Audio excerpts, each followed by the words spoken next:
এই শেখ হাসিনা সরকার মানবাধিকার লঙ্ঘনের সাথে স্পষ্টভাবে জড়িত এবং যাদের সহযোগী জাতীয় পার্টি তাদের সাথে আমি কথা বলতে স্বাচ্ছন্দ্য বোধ করি না। আপনি নেক্সট টাইমে মানে যারা শেখ হাসিনার সহযোগী জাতীয় পার্টি, যারা মানবাধিকার হত্যাকারী, যারা মানবাধিকার লঙ্ঘনের দায়ে বাংলাদেশের সরকারকে মানে সহযোগিতা করতেছে, বাংলাদেশের আইন শৃঙ্খলা বাহিনীকে হত্যা, ধর্ষণ, লুটপাটে নির্বিচারে গুলি করতে সহযোগিতা করছে এই জাতীয় পার্টি। সুতরাং জাতীয় পার্টির মতো ব্যক্তিদের সাথে আমাকে আপনি কখনোই টকশোতে যুক্ত করবেন না। বাংলাদেশের জনগণকে এই যে মানবাধিকার লঙ্ঘন হচ্ছে, আমার ভাইকে গুলি করা হচ্ছে, আমার বোনকে হত্যা করা হচ্ছে, আমার বাবাকে মানে ক্রস ফায়ার দেওয়া হচ্ছে, এই যে মানে ক্রস ফায়ার, গুম, খুন, এইগুলো হচ্ছে রক্ত।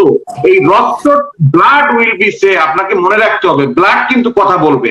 আজকে আপনি যে আওয়ামী লীগের যে এমপিটা মারা গেল, আমি সেই বিষয়ে আপনাকে বলতে চাচ্ছিলাম, এমপির বিষয়ে একটু লেটেস্ট ইনফরমেশনটা আমি দিচ্ছি। সর্বশেষ ইনফরমেশনটা হলো আনোয়ারুল আজিম আনারকে হত্যা করার পর হাড় এবং মাংস আলাদা করে ফেলা হয় বলেছেন ডিবি হারুন। আপনাকে স্মরণ করিয়ে দিচ্ছি, এই আনোয়ারুল আজিমের যখন সে তো 3 টাইম সে হচ্ছে পার্লামেন্টে অবৈধ সরকারের সহযোগী, সে প্রায় 18টা মামলার আসামি, যেটা চোরাচালান সংক্রান্ত। তো একটা পর্যায়ে সে আওয়ামী লীগে জয়েন করে, একটা সময় সে চুরি করতো, তার ফার্স্ট লাইফটা ছিল সে হচ্ছে চোর ছিল, পরে সে ডাকাত হয়েছে এবং ডাকাত হওয়ার পরে সে বাংলাদেশের সরকারের সাথে একটা ইন্টারন্যাশনাল মানে সরকারের সাথে ন্যাশনাল এবং ইন্টারন্যাশনাল যোগসূত্র মিলে সে একটা ইন্টারন্যাশনাল মাফিয়া হয়েছে।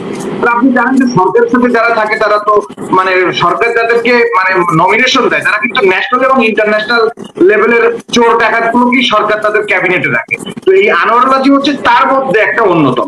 আপনি আমি আনারকে নিয়ে আপনি যাই বলেন আমি মেনে নিলাম, কিন্তু আনার ছুর ছিল, তারপরে ডাকাত ছিল, তারপরে এমপি হয়েছে, এটার কি আপনার কাছে কি প্রমাণ? এটা আপনি আজকের প্রথম আলো দেখেন, প্রথম আলো রিপোর্ট করছে আনোয়ারুল আজিমের বিরুদ্ধে একাধিক মামলা ছিল, হত্যা, ধর্ষণ, চুরি, ডাকাতি, একাধিক মামলা ছিল এবং সেইগুলো হচ্ছে পরীক্ষিত। এবং প্রথম আলো যে রিপোর্টটা করেছে, রিপোর্টে কিন্তু প্রথম আলো স্পষ্টই উল্লেখ করছে যে সে চোরাচালানের সাথে, চোরাচালান সংক্রান্ত দ্বন্দ্বের জেরে, প্রতিপক্ষের দ্বন্দ্বের জেরে সে কিন্তু মারা গেছে। ঠিক আছে, তাকে কিন্তু এই মানে দলীয় ভাবে বিএনপি জামাত কিন্তু তাকে মানে ঘায়েল করেনি, তাকে কিন্তু তার নিজের দলের চোরাচালানের ভাগাভাগি ভাগ বাটোয়ারাকে কেন্দ্র করে সে তো ইন্টারন্যাশনাল মাফিয়া, সেই কারণে কিন্তু তাকে মার্ডার করেছে। এবং প্রথম আলোর মতো রিপোর্ট আপনি কি অবিশ্বাস করতে পারবেন? শহীদ সোহানের মা আনোয়ারুল আজিমের পা ধরে বলেছিল ঝিনাইদহ শৈলকুপায় যে বাবা, আমি এবং আমার ছেলে আমরা আওয়ামী লীগ করবো, তুমি আমার ছেলেটাকে ছেড়ে দাও, আমরা কখনো অন্য দল করবো না, আমরা আওয়ামী লীগই করবো। সোহানের মায়ের আত্মনাদ কিন্তু শেষ হয়ে গেছে, কিন্তু বাংলাদেশের মানুষ কিন্তু ভুলেনি, চোখের সামনে কিন্তু এটা মানে বিচারও আমরা দেখলাম।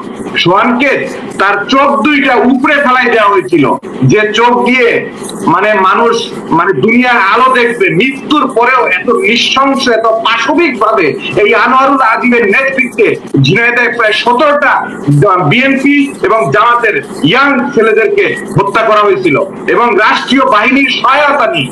যে বাংলাদেশ সরকারকে অবিলম্বে র‍্যাবকে বিলুপ্ত করা উচিত এবং বাংলাদেশ সরকারকে অবিলম্বে সকল আইন শৃঙ্খলা বাহিনী কর্তৃক যে নির্যাতন নিপীড়নের যে তথ্যগুলো উঠে এসেছে, দমন পীড়ন, অর্থাৎ আপনার যেমন উনি একটা রেফারেন্স উল্লেখ করেছেন যে একটা ড্রামের ভিতরে একজন বন্দীকে ঢুকানো হয়, ঢুকানোর পরে ড্রামের নিচে আগুন ধরিয়ে দেওয়া হয় এবং একটা পর্যায়ে সে যখন মানে আগুনের তাপ সহ্য করতে না পারে তখন তাকে জোরপূর্বক স্বীকারোক্তি দিতে বাধ্য করা হয়।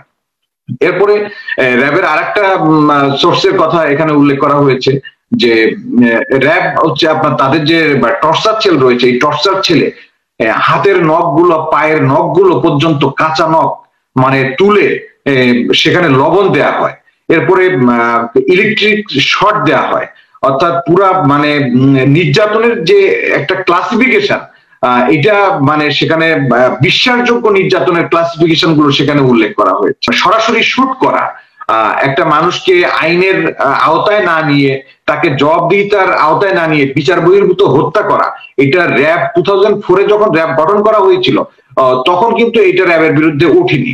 এইটা উঠেছে 2009 এর পরে, অর্থাৎ 2009 যখন আওয়ামী লীগ গভর্নমেন্ট ক্ষমতায় আসে তখন থেকে কিন্তু র্যাবের বিরুদ্ধে এই মিসফায়ার বা আপনার সিভিল সিটিজেনদেরকে যেভাবে গুম করে দেয়া, নির্যাতন করা, এটা কিন্তু তাদের বিরুদ্ধে উঠে আসে। র্যাবের সাথে শেখ হাসিনা মাফিয়া সরকারের আরো অনেক অন্যায়, অনিয়ম, অবিচারের ফিরিস্তিগুলো একের পর এক উঠে আসছে জাতীয় পার্টির। বাংলাদেশে কিন্তু এটা প্রচলিত আছে। জাতীয় পার্টি মানে হচ্ছে একটা কি বলবো, বেঈমানদের একটা সংঘবদ্ধ একটা দল, যারা হচ্ছে বাংলাদেশের জনগণের তীব্র আশা আকাঙ্ক্ষাকে উপেক্ষা করে, বাংলাদেশের মানুষের গগনবিদারী আত্মচিৎকারকে উপেক্ষা করে তারা শেখ হাসিনার সাথে হাত মিলিয়েছে।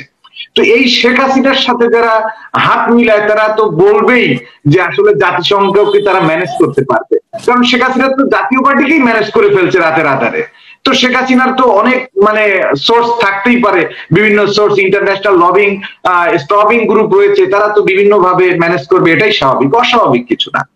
আর সরকার যে একদলীয় গণতন্ত্র চালাচ্ছে, একদলীয় গণতন্ত্র, একদলীয় বাকশাল, এটা তো নতুন কিছু না মাসুক ভাই। পুরাতন কথা হচ্ছে এই সরকার হচ্ছে একটা অবৈধ সরকার।